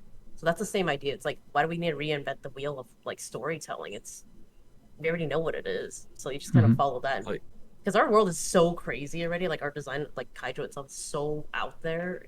I think it's that, you know, relatable things, which is like it's the human story, the emotions, the events, the characters go through is relatable, because that's, to me, it gets like perspective. Everybody knows what that looks like. I mean, same thing with like Harry Potter or Star Wars. Like they're both the same exact story at the end of the day. It's just the layering of art, the layering of the way the story is told is entirely different. But you still have this hero who's coming up out of nothing, has this magical power that's able to throw off his opponent in the story, and at the end of the day destroys his opponent, you know. So it's the same story that's being told. It's just how it's being told, and the way it's designed is why certain people are more fans of Star Wars than certain fans of Harry Potter. Yeah, absolutely. It's like a different skin, you know, of pretty much. It pretty much is. The coding, the the outside. Yeah, totally. I think that's why like putting names to characters and places is important for that. Yeah. So it distinguishes yours from other people. Yeah. Yeah. And I'm doing my best right now to try to make these projects sound as small and little as possible, just to try to show the comparisons between the two of them. But they're uniquely amazing on their own and have every right to be what they are and as popular as they are because of the worlds and the lore and the in-depthness that pulls you in with those stories too. It's just they're the same stories at the end of the day when you really break it down. So you guys know this kind of concept of like a gardener or like an architect, I think in writing it's called, you know, where the architect knows exactly all the limits of this world and all the mechanics and how it works, and then the gardener kind of starts with like a seed and it waters it and it kind of grows organically. So I think the sweet spot is somewhere like in the middle. At least that's what I'm aiming for. Like I would like to know, you know, where this world ends, right? And at the same time, I don't want to kind of restrict myself to the limitations of knowing exactly the size of everything, knowing, you know, all the possibilities. I want to kind of explore my own story in a way. So I was wondering, like, story comes out when you're writing, right? Like when you're really sitting down and creating these moments between characters and things like that. That's when it starts to lift up and become its own thing. But what you're talking about, like from the architecture standpoint, is laying your foundation, like making sure that that foundation is there initially, and then it's almost like you toss that foundation out afterwards. You're like, cool, I know how this thing goes now. And then you sit down and you start to write. But when you start to write and that plant starts to grow, it's going to be almost entirely different than what that foundation was that you laid initially. It's just that foundation helps you understand where you're going throughout the story. But you yourself, it's going to evolve and change as you do more and more of it day to day. Yeah, I mean, it comes up through drawing too, which is like a really fun part. This is like we write, then we'll draw, or like do something. Oh, okay, like both will like fuel each other, which is really fun to see. I mean, that's the special part of us all being like artists. Oh yeah, you just doodle something and like, oh my god. The thing is, the curiosity is the biggest part to me. It's like, oh, what's that from? I'm like, oh, what faction would be a part of? And I'll just like start asking questions. I can't stop my brain from asking questions about this one thing I just drew, and so that's kind of like where it grows. But like, I think the way to make it not overwhelming is that you only need to tell, like, you only need to build a world enough to tell the character's story. So like as things are happening, like as we're writing, we're like, oh wait, actually we didn't answer how would somebody react to this? What is this thing that's affecting them? We're like, oh wait, we need to work on that bit of that world right now. So we'll like talk about it and like come up with it within like we had minutes. That literally happened yesterday. We were talking to our storyboard artist and our art director, and as we were talking to them, like Peggy had all written out. We'd gone over it. It sounded great. But then, they asked questions that we weren't even thinking about. They were Yeah. like, oh, but like, how would the main character would react to this event if it's starting to happen to them now? And They it were was like, like, oh, this oh, came off a bit calm with the way she reacted. I'm like, oh, okay. And then so we're just talking about like what would her reaction be? What would we feel? And so we just sat with it for a bit and talked about it and like found a solution that was pretty simple. It was like inserting like 2 other like shots in it that made the difference. And we're like, okay, yeah, that amped it up. yeah. So And that's something too we found with storytelling is you have to push yourself to go to 11 all the time yeah, within storytelling, because that's the only thing the audience is going to respond to, especially if they're reading a comic or anything like that. Like there's no sound, there's no music, like there's nothing to help drive It doesn't emotion. And so everything has to be over the top. It's like a play almost that you're putting onto the pages. It has to be way over the top. It has to be 11 or a 12 in order to get the person to actually feel something on the other side. Like that's why like whenever we draw tears for Ava in the story, which happens a lot in Yeah. book 2, we always go for like Ghibli like tears, like really big tears, like really big things that are almost kind of cartoony, but like we even read it in the webtoons. Like people are like, I'm not crying, you're crying. Like people are literally getting because that Yeah, emotion yeah. is coming through with It gets to how them. extreme we had to make that thing at the end of the day. And the story shouldn't be that all the time, obviously, because you want quiet moments, you want those moments, but going to 11 is hard for a lot of people, and even for us, like, after we wrote that and then our artists read it and they're like, oh, this doesn't sound like it's punching when it should. And we're like, Yeah. oh damn, you're right. So we had to go back in and add a little bit more writing to that part of the story, like listening to our artists and then give it back to them to punch it to 11, Yeah. go to actually draw it. because it's feedback. Because like we know it because we're working on it, but they're coming in almost as like a webtoons reader or a comic reader. Like, yeah, I don't think it's that crazy. And you're like, oh, okay, let's just turn it up then. So, Yeah, I think I, being I also open like definitely like to critiques and thoughts, but also, end of the day, it's like just start. Like honestly, sometimes I sit there and I'm like, oh, blank paper. It's just like drawing. You're just like, oh, just draw a line, and then you just start, just start building. The same thing for writing. Just like I'm just gonna start writing something because like I'm overthinking everything right now. I'll just start writing and I'll find out. Yeah. So You're only going to get better too with more writing. It's just the Yeah. truth. Like it's like anything else, like drawing or perspective. So like you can do all the world planning you want, yeah, and you do need planning, but eventually you just have to dive in, start writing, and then toss out that writing if it's Yeah. not good and rewrite it again. well, because eventually you're like, am I avoiding writing it by building more world? That's one part too. So it's like you just gotta start. yeah. How do I start? Well, just start, just do it. But do yeah, it. I like do it it. sometimes, Just when everything. you come across those happy accidents, when you run into something you didn't think about, like the combination of 2 things you've created before. And it's like, oh my God, I didn't see this coming. This is great. This can lead Yeah. to, new steps for the character's journey or for this faction to join this. I don't know. It's nice to see them interact in a way that you did not expect before. So Yeah, we had a moment come up too with the script where we thought the main character was going to have her own mech right away, and then this is a pretty big thing because initially we were like, oh, the character already has her mech. She has this it's like 3 months have already gone by from episode 2 to 3, so we'll just do like some sort of like catch up at some point in the story to explain how they came across their team name and stuff. And as we were sitting there talking to our artists and stuff like that too, we're like, damn, why would we get rid of that? Like that's the most crucial moment when like a team comes together and they make their team together. Like you figure out like what their interests are and stuff like that too. So in that last moment, we changed it. Like we switched the character back over to like a base mech that we had, because what we're doing is later on in the story now their team is going to come together and formulate their actual team. But it's just little things like that come up that you have to take a step back once in a while too and be like, oh, I think I'm actually damaging the story by doing this, and I need to reformulate it because there's certain things I like as a fan that I'm almost about to pass up on in Yeah. the story. But we wouldn't have known it. We just didn't write the version that didn't have it. And then somebody's like, what? Like, where's that part? And we're like, damn it. I know we talked about it, but we just kind of bypassed it. So we just had to make quick changes there. But I'm it's like, realizing I how think at the end of the day, it's like, what's the most interesting to you? Because if you like it, somebody else most likely will like it. I didn't understand that before. I really didn't understand that when I was younger. I was like, what do you mean?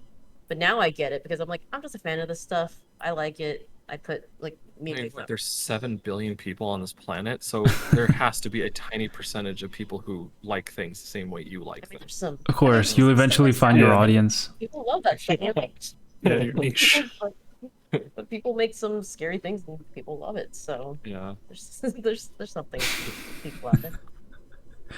I really like how open to change and like course adjustment like you guys are towards the project, because It like used to look, be.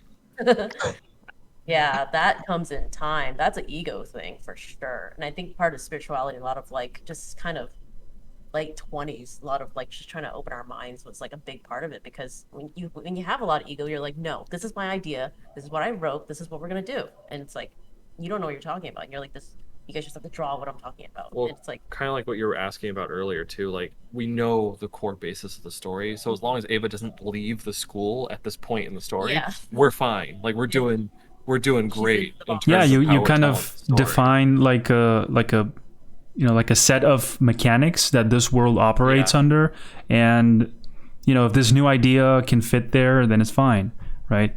Yeah, and you understand, like, for us is to understand, like, everybody's just trying to help. They know that we're playing this world. It's not like claiming, like, oh, like I'm doing all these things, but it's like it's not one better than the other. It's just other people are like, oh, I understand your world. How about like adding a little bit of this? And you're like, oh yeah, that's awesome. You know, it's like, why close off? Because you have like multiple minds kind of coming together is way more Yeah. interesting. I'm also realizing how much of a massive willpower of making decisions you must have, you know, to have all these sort of different ideas or versions for the same thing, you know, and to have to choose one, right? Knowing that, you know, what if I picked, I mean, I don't know, maybe from 1 to 10, you know, like 10 different things. Like, what if we chose 7 instead of number 8? Man, it could have been different, you know, but you have to go with one, right? So, Yeah. I guess that's where delimiting somehow, like setting up like a deadline or a schedule or something to kind of, it has to be done by then, and there's no way back, you know. You have to choose one, just pick one and do it, you know. Yeah. Because it it's becomes kind sort of a problem when you have too many to choose from, right? Yes, Yeah. it'll agree. stop you in your tracks. I think you have to what we've found, and it's more recent, which is like, what's in our way? How do we fix it so we keep moving forward? Because like there's nothing, you know, like yesterday we were supposed to have like a meeting, like at like 11:30 about the story with the storyboard artist and our art director, but we are just gonna push it back. We are like, yeah, no, we're just gonna do it and we're gonna decide. And in that very moment, I didn't expect to go into a story meeting. Yeah. I didn't expect that. I didn't expect that, and it was like, whatever, let's do it. And we could have just been like, you know, let's hold on, let's wait a day, write something, and come back. What are you doing? You know, you're like wasting time. So we were just like, decide right there, like, okay, we're gonna go with this. Let's go forward, because we, you know, you're spending money every day too. You're like, these people need to like keep moving forward as we This is a wait. little It bit gets of more our expensive. business side coming out here, and you know, like we follow like a lot of entrepreneurs just because it's you just need to know like how crazy is crazy, like what Yeah. are people thinking, and like at a certain point you definitely have to spend time fleshing out your story, what you want to do. Yeah. But when you decide to go, you have to commit and just go. And what I mean by that is, like, if you look at, I know he's a very controversial figure, but if you look at Elon Musk and what they're doing with SpaceX, um, their whole theme is it doesn't help us as a company waiting and taking our time to build something. Really, what we have to do is move with action and move at a ton of speed in order to find out where our faults are and our issues. So they're looking for rockets to explode. That's their whole thing. Like, if you go back to NASA back in the day, like, they used to blow up rockets, but they didn't fly that many per year. SpaceX flies, you know, they're getting to a point where they're starting to fly like over 50 to some rockets per year that they're launching, either satellites or something like that up with, and they're moving fast. Thankfully, it doesn't seem like they've hurt many people, but it is just a very real part. Like, I think applying that even to our own art or to our own storytelling, the way we do our business, that it actually hurts us more to wait. It's actually better if we just move and we move fast.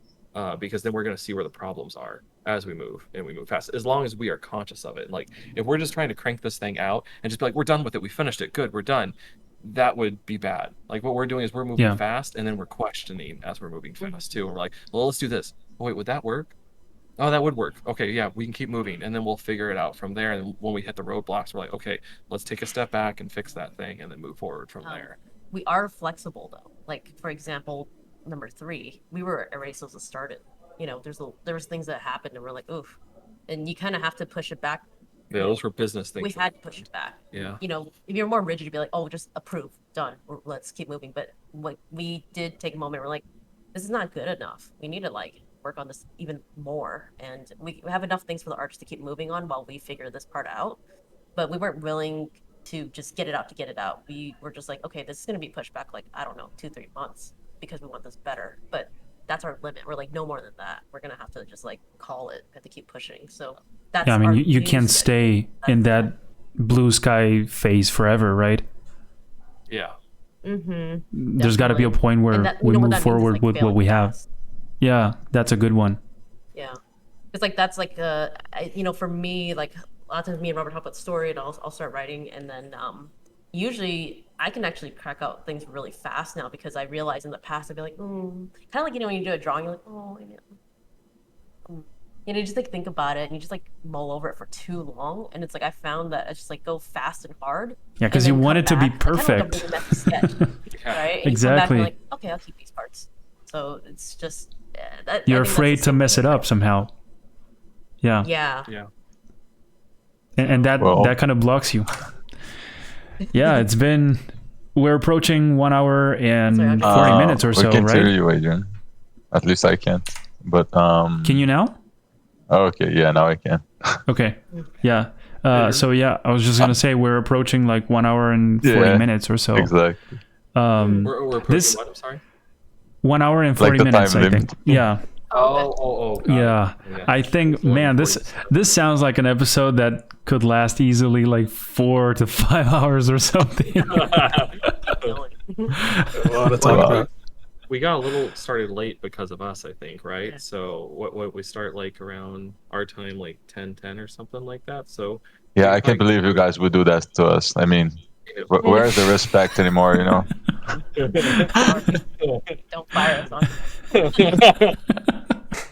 But yeah, we could go for like another 20 minutes if you guys have any other. No, I think that's like awesome. Actually, if you have like any final messages or advice for someone who looks up to you, you know, on the audience, or maybe even to people that follow Kaidro and don't get that much of a chance to hear from you guys. I mean, that's your space. So.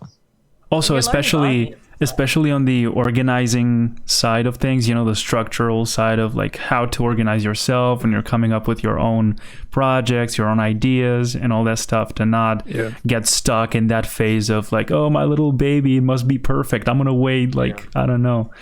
Because many people, myself included, are kind of thinking that, no, there's a better way to improve this. I'm going to wait a little more until I become better, you know, and I can improve it, and then it'll see the light.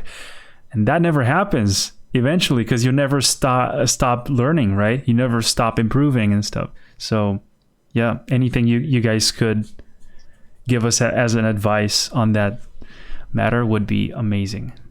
I think a big one that I've had to come and learn over the years, and not everybody will get to have this opportunity with what we do with our company and individuals and people and the way we do our projects, but we take a lot of time to hire somebody and bring them on, but with that, just know that you can trust them, like truly trust them. Our dog might start howling because there's a alarm going by. Sorry. Okay, it's stopping. She goes off with car alarms and stuff. It's never random, but it's always for something. Like, just know that like these people you bring on to help you on your project, like there's a reason why you brought them on. There's a reason why they're there, and just know that it's okay to trust them the same way you trust yourself. And if you don't trust yourself, then you're going to have a big problem trusting other people that you work with. But I think that's a big thing. What we have to do with the company and with Kaidro and all these things is that, you know, we bring on an art director, we bring on a 3D art lead, we have an art director who helps us over on Kaidro. All these people, we have to have full faith in that they know what they're doing, and that we trust them in terms of their skill set and everything they do, because we don't have a chance to check on every single thing they do all day long. Maybe like not today, but tomorrow I'll be able to see like what some of them are doing over on one of the other projects, and then the next day I might be able to see what someone else is doing. But I can't see every single day what they're all doing individually. And so a big part of that is I just have to be okay with what they're doing going forward and trust in them. There was I forgot what it was called, but it's this one quote or something along the lines of like, when you bring people on or when you're working with people, trust them fully, 100% first until they show you otherwise. You know what I mean? So now then you're not helicoptering, assuming they don't know. You rather go like they know, and then you just go from there. And you're like, oh, maybe they just need a little help on this stuff, or maybe like there's this other part they don't understand, and help them with that. But it's like if you go in with that belief, then you're not like insecure. You know what I mean? Because the artists feel it. You know, your team will know when you feel like not something doesn't feel right, and that's usually it's like your own self. You're not resolved, especially as a leader. You have to be pretty like trusting of people to do what they need to do, because you know artists are very sensitive, and so you need to like cultivate, like water them, you know. It's like, and then you know it's like you get so much more out of like love versus like fear, you know. Like we've worked under fear environments before, like for ourselves, with jobs that we were on, and that's why we were like this can't be right, this is not how it has to be, right? Like people assume that through fear you get the best out of people. It's like you don't. You really don't. So we just found like just respecting people and letting them and let the take schedule chances. let the schedule be the fear. You don't need to be Yeah. the schedule is very real, so Yeah. let people just follow that and figure out what they need to do on their end. Yeah. Um, I mean, outside of that, like managing your own self, what we found actually like a really simple app is like Trello. That's like something we use all the time with our team. I don't know if you've used it, but it's very visually beautiful because you can put it's lists. Yeah, it's pretty easy to use as well. Attach images to it. yeah. Mm-hmm. And so you just kind of like barf all your thoughts. I literally, it's such a mess, mine is, but it's like controlled in a controlled chaos. Like we said, it's like categories. So it's like I could put here like scenes that I like. For example, if you're writing scenes, you're like, oh, this is a cool scene, but it doesn't fit anywhere. But it's just in a scene list. And another one's like a character list. You're like, oh yeah, I would like to design this type of character, but like I don't know where they fit.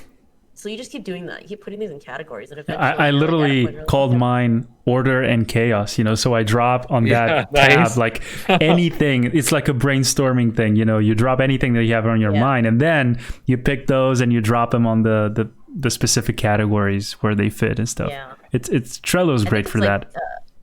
Definitely not editing yourself too soon. Yeah. I think that's like a big part of it. We have a lot of metaphors we can toss out, Yeah. man. But the biggest one, and I mentioned this a little bit earlier, and this just goes for everything in life. It's just don't give up.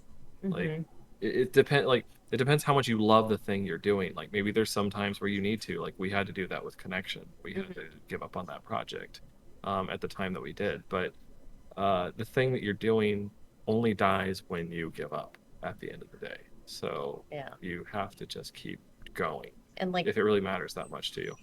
Looking at it now, it's like, oh, we actually can revive that one in a different way. Again, because we wrote it when we were so much younger. Yeah. And now it's like, the seed of the idea is still cool. It's just maybe it won't be finished as a short film, but it can come out in a different way. So, or judge your situation. You know that you need to give up for a certain amount of time, but you plan to get back to it in like 6 months to a year because you have these events happen around you that you have no control of. I know it's cheesy, but I literally do go by that though. I know that if I give up, everything stops. No, but it's so true. You know, there's some times that you have to kind of step back a little bit, and then you kind of recharge. You find your north again, and then you keep going. If you don't do that, maybe you will be like driving in the wrong direction, which is not so obvious in the beginning, but you know, those few degrees of, you know, misdirection kind of add up, and you end up slightly, you know, just driving away from your main direction, slowly but steadily, and then you end up somewhere you didn't want to be. So I think most people are afraid of that kind of pause, to kind of sit back, kind of step back a little bit, take one step back to make more steps forward afterwards once you've been recharged and stuff. Definitely. It's kind of, I find that kind of hard to kind of distinguish sometimes, like to distinguish the healthy step back from like the other one, the bad ones, the ones where you feel like you're giving up, I shouldn't have stopped and stuff like that. Yeah. I think a big part of it, again, because I've been through this whole process as an artist, it's I think more forgiving of yourself. Like life just happens. It's like no one plans these things. It's like people pass away or you have to move and all these things. They just happen. And so you're like, it's like, okay, I'll get back to it when I'm feeling better. And of course, like, why would you not want to put your best energy in? Why would you want to put this energy where you're like burnt out and you're beating yourself up and trying to make this thing? It's like such a dark, negative energy that, you might not be able to see clearly. And you end up like disliking the project because of it, because you feel like it's a chore. And that's real. Like we've done many projects that felt like a chore because you're like, it was fun at the beginning. The hardest part is like finishing it. So, just being able to kind of keep yourself steady as you create it rather than like burning really hard and just being, like burnt out by the time that you need to like put it out. Yeah, I guess being really aware of, the situation really helps. Like when you put the headphones on and the music and then you finish the details of the painting, you don't really have to think much there as compared to the initial stages where you have to really think through the design, the composition, perspective, all that stuff. Yeah. I think a lot of people just have... Oh, sorry. I'm going to cut you off. Yeah, I just feel like a lot of people have high expectations for their projects, so they really want to like make it good. Like me included, so yeah. Yeah, but that can be... For yourself. That can block you sometimes, It's exactly what I was saying earlier, is that you kind of want it to be perfect, so you're afraid to make any mistake at all. If you imagine you release it and there's someone who says, I don't like it, this sucks, and you go like, oh my God, I messed up. You see, I told you it was bad. But that doesn't mean that there's that doesn't mean that there's nobody else, like those hundreds, maybe thousands of people who do like it. It's like you choose to focus on that one dislike on your video instead of those 1,000 likes or something like that. It's like, why that dislike? So that's why being self-aware in that case, I guess, it's really helpful. There's also something like you're doing wrong that somebody doesn't dislike it. You want people to dislike it because it's like so strong that they actually evoke an emotion. You know what I mean? If you're in the middle, that sucks. I have I was just telling Peggy about when nobody cares, I guess. Yeah. Not even there to dislike it. It's like, oh man. I have these 3 people that follow me no matter what, that rip on Kaidro all the time on all my forms of social media, especially TikTok. But like, I'll be gone for 6 months, 7 months, and I'll make a post, and here comes all the Kaidro fans, and they're like, "Oh, cool! I'm happy it's back." And there'll be someone there. It's like, such a stupid project. Why does anybody read this? This is dumb. Like, it'll just be stupid stuff like that. But it's the same person every time. Like, and they'll follow us across like social media platforms. Like they'll follow us into Webtoons, make an account just to follow us over there to trash us. And I think a lot of that made me realize too. I'm like, it's fun for some people, and hey, like their comment doesn't necessarily get another person to dislike your project. It actually gets more people to put eyes on your project, because the way these algorithms work, the more conversation that happens on your video, the more it bumps the video up. So a lot of times I just play with these people now. Like they'll say something to me and I'm like, oh yeah, I guess it's a really crappy project, huh? And then they'll be like, what do you mean? Like they'll throw dirt, and I just throw dirt back at them, and it just creates conversation in those channels. But it did used to you hurt build a more lot. interaction. Yeah, but it's like it's that horrible business idea. It's like, oh, there's no bad press. Like bad press is good press. Yeah. And like there is bad press, trust me. But I think those types of things though kind of count in that category. It's like you have someone in there that's just being an ass, just play with them. Like it's okay. Like, you know, they're there because they just want to mess with you or mess with your thing, but it's like, well, they're not really doing anything at the end of the day. They're not doing anything to you, and they're not hurting your fan base. They're not hurting anything you're doing Yeah. too. They're just being poo-poo heads. Yeah. So I think Yeah. another one is like getting used to being uncomfortable. That's like a really big part. Like, That's isn't it. that thing Yeah. accepting your own cringe. yeah, just accept your cringe. It's fine. Yeah. You know, like this is like the newer version of that. It's like accept your cringe, and I was like, and then you're free, and I was like, oh, yeah. Yeah. You guys are spending way too much time on TikTok to come up with that. Hey man, it's the future. It's like it's cringe, but I'm like, it's fine. It's what was it? The other thing about cringe? No, I think I lost it. I'm trying to remember. No. Yeah, I was just thinking. Most of Well- the time, it's like a matter of perspective, right? The way you look at things. Yeah. It's like, Yeah. oh my God, one dislike, or oh my God, one dislike. So there's someone out there who kind of disagrees with this. You know, that kind of creates this contrast thing. And yeah, it's like what you said. It's like, well, at least you're being noticed, right? Like imagine there's, Yeah. you know, there's not so many views where nobody cares about this. Where Yeah. And that's the thing, right? Like the world is just full of different views all over the place. Like you even see it come up in Kaidro. Oh, hold on. Oh, she might howl. There she goes. Okay, she stops. The anxiety is real. Let's see, but yeah, I mean, with Kaidro, like, we're trying to show in the world now that things are getting more and more gray in the story.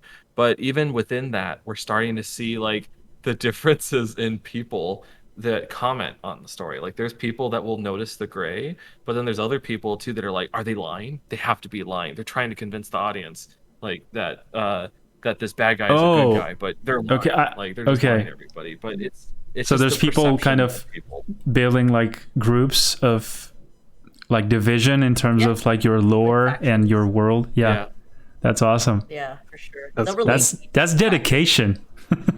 Yeah. Yeah, we're very lucky that they are into it that much that they want to know more. So it's Very grateful to them. yeah. Gives us a lot of rewarding energy. That's what we do. You know, you were talking about the whole like, what if you show people your project or they see and they're like, ugh. You know, honestly, like momentum, man, that was a lot of cringe to be honest. Like it's cool, like in the visual thing, but all you know, there's many of our peers that we respect that we sent it to, and they didn't say anything. You know, it's like you know, Or they would just straight up tell us this is bad. They're like, this is- So like, are you sure you want to go this way? Or like, you know, that was probably the most negative like feedback in a way, and it very uncomfortable. But we're like, okay, well, we're just gonna keep going. We gotta keep making stuff because for us, we saw it as like a master's or like a PhD. We're like, we're gonna put our money into this, but we're investing in ourselves to learn because other than that, what else are you gonna do? Go to film school? Same thing. You're gonna like have to make films anyway. So we're just like, why don't we just do it?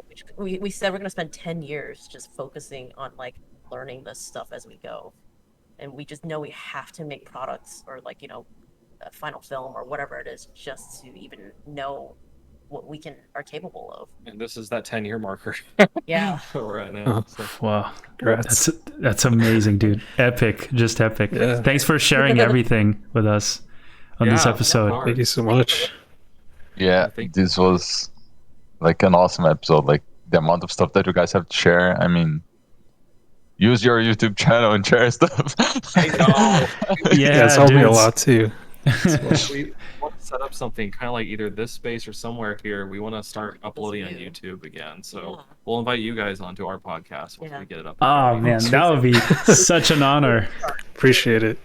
Overthinking it, we just need to start Yeah. again. So So, Yeah, it's But always yeah, the same loop, right?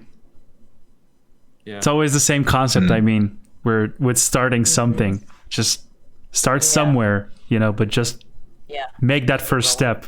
Yeah. Yeah. definitely. Okay, so I guess we're gonna call it now. It's been a while. Well, I need Yeah. to get one more video for my TikTok. Then we all Okay. say bye to each other. Since that you are all Awesome. super surprised about what Dom just said, so Okay. Well, we'll say bye then. Yeah, say but It was awesome to have you guys. It was Thank super you so- cool, guys. thank you so much. Thank you. Yeah. We really appreciate Thanks it, for and having we hope to I don't know, hopefully maybe one day make another episode. You know, you guys definitely have to come back and continue the conversation. Yeah. It's been 2 When the hours, comic 2, but like it's they've I don't know, it flies so fast, dude. Like 2 hours, it feels like I don't know, half an hour or something. I swear. Are you two in the United States? Or where are Me? you two? No, I'm in Spain. You're in You're in Spain? Spain? Oh, Yeah. okay. US one. Oh, you're US. Okay. Yeah. Well, I know Andre is from Brazil, so that's why I was asking if you were both US. But... Yeah, I'm down in Irvine, so Oh, nice. You're Uh, close. yeah, Bye. yeah, really close. Marina Del Rey. So Cool. Well, hey, we can get food. you'll have to come down when Andre comes down. Yeah. So. We're flying Andre out. December. The beginning of December. December. Yeah. Yeah. Dude. Nice. That's a physical meeting, dude. That's so cool. Yep. Yeah, I'm not sure if I'm used to that yet. So Our dogs are starting to fight. I think they're done. So You know we're like getting okay. no. All right. So I don't want to hold you up from your dogs anymore. So thank you so much, guys. All right. Thank you. That was guys. awesome. This is really fun. This is actually one of the most fun podcasts I've done in a while. So Yeah. Thank you. We guys. really that means appreciate a it. lot, man. And Yeah. we hope to see you guys in the next one. So take care and yeah, keep rocking. See ya. Peace out. Yeah. See you guys. Bye. Bye. Bye Thank bye. you.